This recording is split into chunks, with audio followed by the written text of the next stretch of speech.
Tractor bike ಡಿಕ್ಕಿಯಲ್ಲಿ 25 ವರ್ಷದ ವ್ಯಕ್ತಿಯ ಕಾಲು ಮುರಿದು ಗ್ರಾಮದಲ್ಲಿ ರಸ್ತೆ ಸುರಕ್ಷತೆಯ ಬಗ್ಗೆ ಪ್ರಶ್ನೆ. ತಿರುವು ಜೀವನದ ದಿಕ್ಕನ್ನೇ ಬದಲಾಯಿಸಿದಾಗ ನಕ್ಷತ್ರ ಚಿಹ್ನೆ ಲಿಂಗಸುಗೂರು, ಏಪ್ರಿಲ್ 15, 2026 ಮೂಲಗಳ ಪ್ರಕಾರ ಗ್ರಾಮದ ಹೊರವಲಯದಲ್ಲಿ ಒಂದು ದುರಂತ ಅಪಘಾತ ಸಂಭವಿಸಿದೆ. ಸುಮಾರು 24ರಿಂದ 25 ವರ್ಷ ವಯಸ್ಸಿನ ಯುವಕನೊಬ್ಬ ತನ್ನ ಬೈಕ್ನಲ್ಲಿ ಮನೆಗೆ ಹಿಂತಿರುಗುತ್ತಿದ್ದಾಗ ಎದುರಿನಿಂದ ಬರುತ್ತಿದ್ದ ಟ್ರ್ಯಾಕ್ಟರ್ಗೆ ಡಿಕ್ಕಿ ಹೊಡೆದನು. ಪರಿಣಾಮ ಎಷ್ಟು ತೀವ್ರವಾಗಿತ್ತೆಂದರೆ ಯುವಕ ಹಲವಾರು ಅಡಿ ದೂರ ಎಸೆಯಲ್ಪಟ್ಟನು.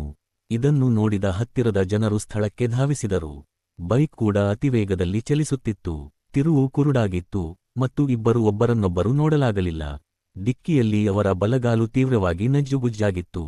ಗ್ರಾಮಸ್ಥರು ತಕ್ಷಣ 108ಗೆ ಕರೆ ಮಾಡಿದರೂ ಅಲ್ಲಿಂದ ಅವರನ್ನು ಜಿಲ್ಲಾ ಆಸ್ಪತ್ರೆಗೆ ಕರೆದೊಯ್ಯಲಾಯಿತು. ಒಂದು ಕ್ಷಣ ವಿಳಂಬ ಎಂದರೆ ತಿಂಗಳುಗಟ್ಟಲೆ ನೋವು. ರಸ್ತೆಯಲ್ಲಿ ಚಾಲನೆ ಮಾಡುವಾಗ ಟ್ರ್ಯಾಕ್ಟರ್ ಚಾಲಕರು ಜಾಗರೂಕರಾಗಿರಬೇಕು. 1 ಸೆಕೆಂಡ್ ಆತುರವು ಯಾರೊಬ್ಬರ ಇಡೀ ಜೀವನವನ್ನು ನಿಧಾನಗೊಳಿಸುತ್ತದೆ. ತಿರುವುಗಳಲ್ಲಿ ನಿಧಾನಗೊಳಿಸಿ ಮತ್ತು ಹಾರ್ನ್ ಮಾಡಿ, ಏಕೆಂದರೆ ಯಾರಾದರೂ ಮನೆಯಲ್ಲಿ ನಿಮಗಾಗಿ ಕಾಯುತ್ತಿದ್ದಾರೆ. ಹೆಚ್ಚಿನ ಪೊಲೀಸ್ ತನಿಖೆಗಳು ನಡೆಯುತ್ತಿವೆ.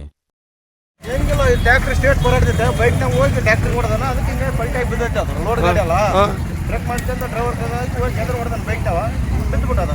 ಲೋಡ್ ಹಿಂದೆ ರೈಟ್ ಅದಾನ, ಅವ್ರ ಮೇಲೆ ಹಿಂದೆ ರೈಟ್ ಅದ. ಟ್ರ್ಯಾಕ್ಟರ್ ಹಿಂಗೆ ಹೋಗ್ತದೆ, ಹಿಂಗೆ ಸೀದಾ ಬರೋಕದ ಬೈಕ್ ಎದುರು ಹೊಂಟದ. ಎದುರು ಹೊಂಟದು.